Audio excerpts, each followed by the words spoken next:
ജയന്തി, ഇന്ന് 3 മണിക്ക് ബോട്ടറി ക്ലാസ്സിൽ മായൊരു മീറ്റിംഗ് വെച്ചിട്ടുണ്ട്. എല്ലാവരും അവിടെ വരെ ഏർപ്പാട് ചെയ്യണം. വാ.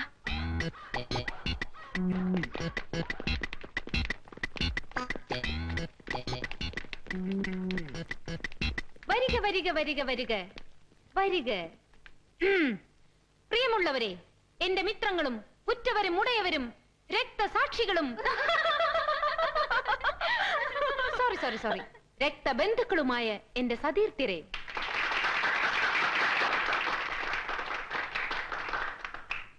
കഴിഞ്ഞ കാലഘട്ടങ്ങളിൽ നിങ്ങൾ എനിക്ക് തന്നിട്ടുള്ള പരിപൂർണമായ പിന്തുണയും സഹകരണവും ഞാൻ നന്ദിയോടെ സ്മരിക്കുന്നു. ഇപ്പോഴും നിങ്ങളുടെ ഓരോരുത്തരുടെയും പിന്തുണയും സഹകരണവും ഞാൻ പ്രതീക്ഷിക്കുന്നു. ഞാൻ ഇവിടെ ഒരു കളിനാടകം അരങ്ങേറുകയാണ്. എന്റെ ഈ കൈകളെ ചിറകുകളാക്കി ഒരു തത്തയെ പോലെ, തത്ത വേണ്ട, മാടത്ത, ഒരു മാടത്തെ പോലെ താഴേക്ക് പറക്കുകയാണ്.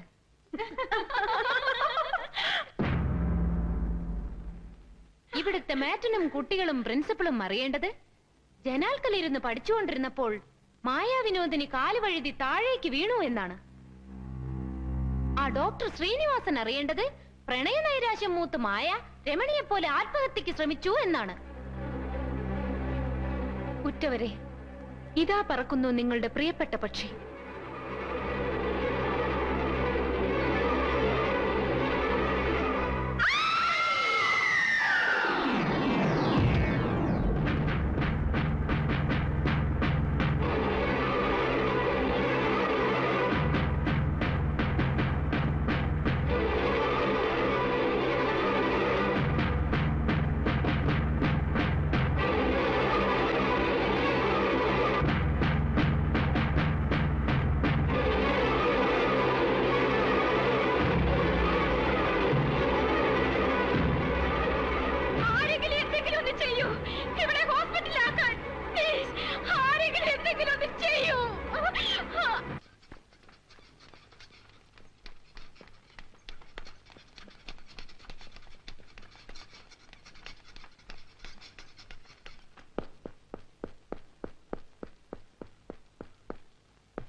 ആരും അങ്ങോട്ട് വരണ്ട.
ആര്?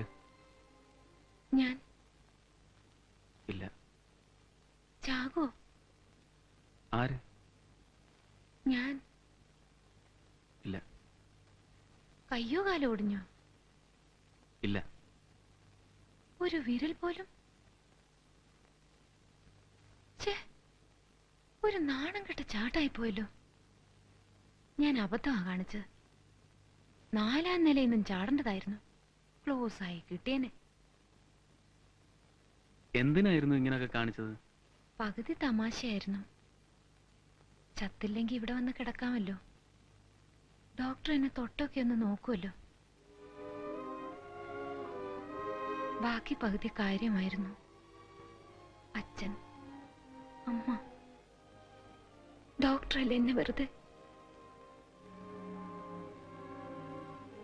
ആ പ്രണയ നൈരാശ്യം പറഞ്ഞ് ഡോക്ടർ കോടതി കയറ്റട്ടെ. കേറ്റിക്കോളൂ. ഇപ്പൊ എന്നോട് ലേശം ഇഷ്ടം തോന്നുന്നുണ്ടല്ലേ? ഇല്ലല്ലോ. സത്യം? സത്യം. താങ്ക്സ്. ആ അമ്മ എങ്ങനെ? ഉണ്ട്, പറയാം. അതിന്റെ പ്രതികാരം വരുന്നതേ ഉള്ളൂ. പിന്നീട് ആട്ടെ.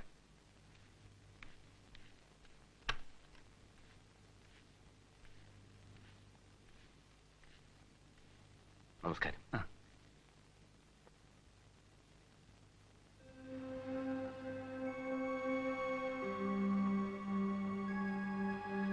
അല്പനേരം വേണമെങ്കിൽ ഇരുന്നോളൂ, ഞാൻ പോയിട്ട് വരാം. താങ്ക്സ്.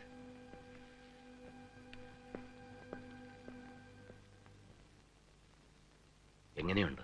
മിണ്ടരുത്, എന്നോട് ഒരു അക്ഷരം മിണ്ടരുത്.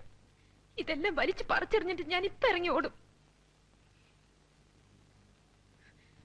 ഒരു ചെറിയ പരിശ്രമം നടത്തിയെന്നേ ഉള്ളൂ. ഇതിനേക്കാളും വലിയ ശ്രമങ്ങൾ ഇനി വരാൻ കിടക്കുന്നേ ഉള്ളൂ. വേണ്ട മോളെ, ഇനി ഇങ്ങനെ ഒന്നും ചെയ്യണ്ട. കൂടുതൽ ടെൻഷനും ആവണ്ട.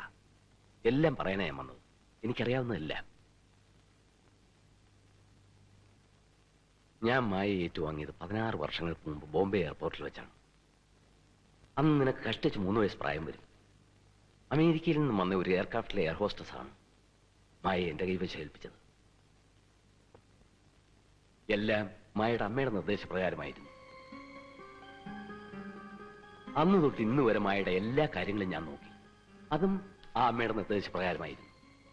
അന്ന് തൊട്ട് ഇന്ന് വരെ ആ അമ്മ എന്നോട് പറഞ്ഞിട്ടില്ല മായയുടെ അച്ഛൻ ആരാണെന്ന്. ഞാൻ ചോദിച്ചിട്ടുമില്ല. ആരാണ് ആ അമ്മ? ആ വിവരം ഞാൻ മായയോട് പറഞ്ഞാൽ ആ അമ്മ എങ്ങനെ പ്രതികരിക്കുമെന്ന് എനിക്കറിയില്ല. എങ്ങനെ പ്രതികരിച്ചാലും ഇനി എനിക്കൊന്നുമില്ല.